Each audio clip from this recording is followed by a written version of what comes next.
ये श्रृंखला विशेष रूप से अमीर लोगों को मानसिक, शारीरिक, भावनात्मक नाखुशी, अकेलेपन, तनाव, चिंता और किसी भी प्रकार के डर से बाहर निकालने के लिए डिजाइन की गई है।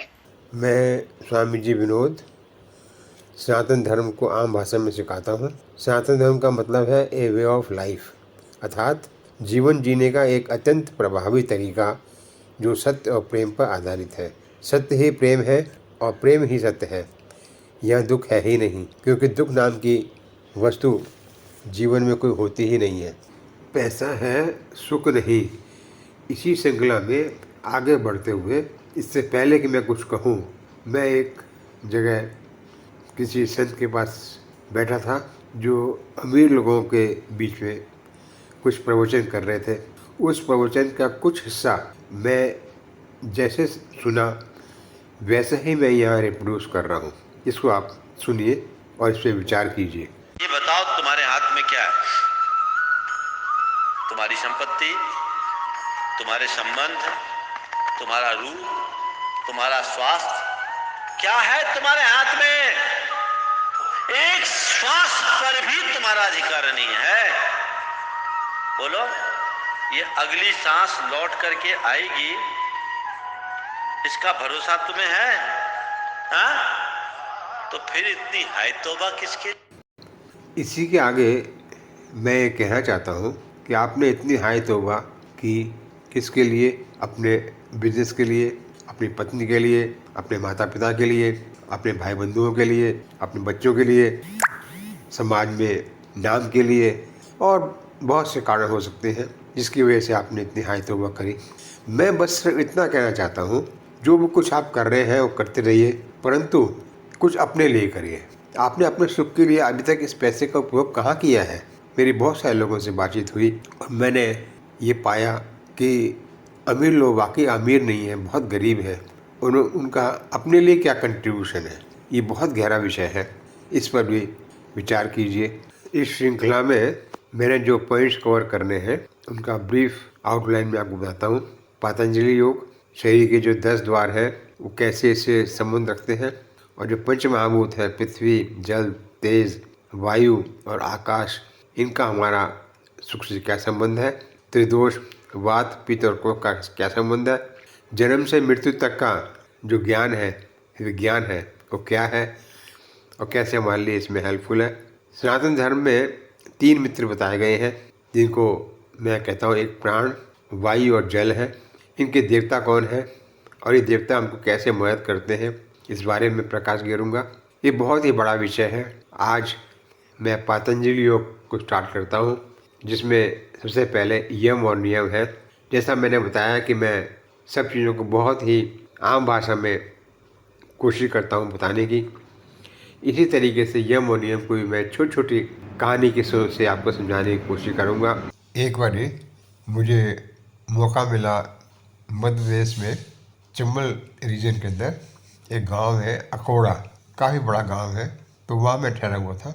मुझे आदत सुबह उठने की है, 9 बजे 2 ढाई 3 बजे तक मैं बिस्तर छोड़ देता हूँ। तो ऐसी एक सुबह मैं जैसे उठा तो बाहर एक नीम के पेड़ के पास एक गाय का बछड़ा बंधा हुआ था और मैंने देखा कि उसके पैर में रस्सी फंसी हुई है। गाय का बछड़ा 3-4 दिन का रहा होगा, छोटा सा था और प्रयास कर रहा था बार बार कि किस तरह से ये रस्सी मेरे पैर में से निकल जाए, परंतु निकल नहीं पा रही थी।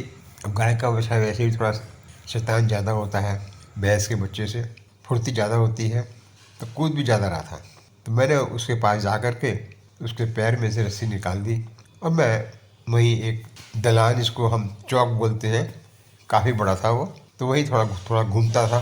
तो जैसे जैसे मैं घूम रहा था वैसे वैसे वो बछड़ा भी मेरी ओर देखता था और वैसे वैसे मुंह भी फिरता जाता था। एक साइड में गया तो एक साइड मुँह कर लिया, दूसरी साइड में गया दूसरा मुँह कर लिया। इस तरह से करता रहा।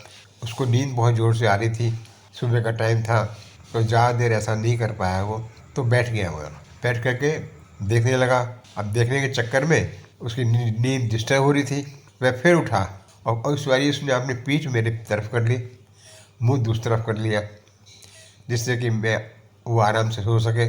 परंतु वो इतना ग्रेटिट्यूड फील कर रहा था, इतना आभार मान रहा था मेरा, वो पीछे मुंह करके देखे बिना अपने को रह नहीं सका।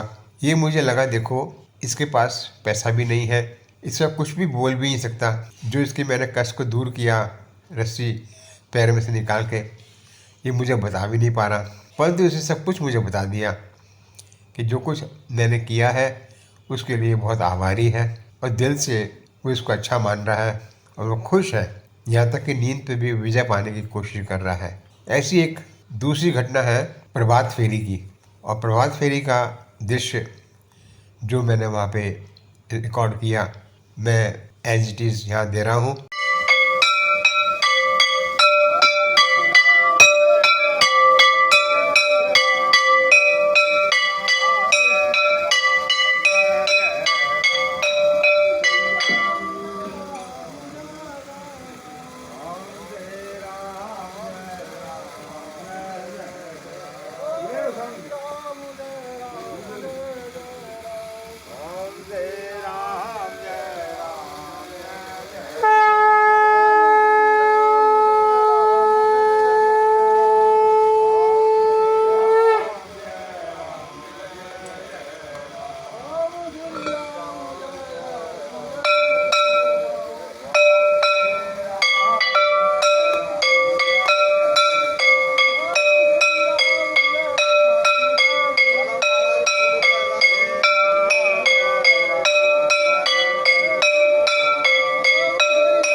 प्रभात फेरी को आप लोग जानते ही होंगे कि सुबह उठ करके जो गायन करते हुए भगवान का भजन करते हुए जो मंडली जाती है उसको हम प्रभात फेरी बोलते हैं। और उसमें मैं देखा कि वो सब लोग बहुत ज़्यादा वेल टू डू तो नहीं होंगे, गांव में तो लिमिटेड आमदनी होती है, परंतु किस कदर वो प्रसन्न थे, किस कदर आनंद ले रहे थे, अपने लिए जी रहे थे।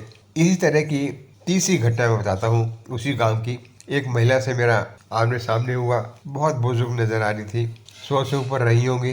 तो मैंने कहा माँ मैं तुम्हारी फ़ोटो लेना चाहता हूँ। उससे फ़ोटो लेने से मतलब कि आप चेहरे पे हाथ रख लिया। मैंने कहा माँ अगर इसमें तुम्हारे चेहरे में से हाथ में से फ़ोटो आ जाएगी, तो उससे फिर हाथ थोड़ा नीचे कर लिया और वही फ़ोटो मैं आपको यहाँ पे दिखा रहा हूँ। आप देखिए इस महिला को, चेहरे का तेज देखिए। और जब ये सुबह घूमती थी तो कमर को झुकी भी नहीं थी और दांत भी सारे थे इसके। मैंने कई लोगों से पता करने की कोशिश करी, किसी ने उसकी उम्र 100 साल बताई, किसी ने कहा 100 से ऊपर ही होगी। मैं कहता हूँ 100 भी ना हो, 90-95 भी हो, तब भी वो जीवन का पूरा पूरा आनंद ले रही थी। और फिर आप लोगों के पास तो पैसा भी है, खूब सारा पैसा है, फिर आप आनंद क्यों नहीं खोजते हो? मुझसे जो हो सकेगा मैं आपकी मदद करूँगा, आपकी खोज में मदद करूँगा।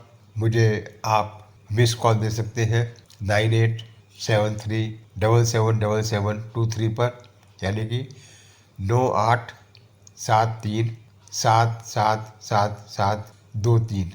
इस पर आप मिस कॉल मुझे दे सकते हैं और जब मुझे वक्त मिलेगा मैं आपको रिस्पॉन्ड करूँगा। मैं आपकी समस्याओं को समझने की कोशिश करूँगा और जितनी मेरे अंदर क्षमता है मैं आपके जीवन में सुख और शांति लाने की कोशिश करूँगा।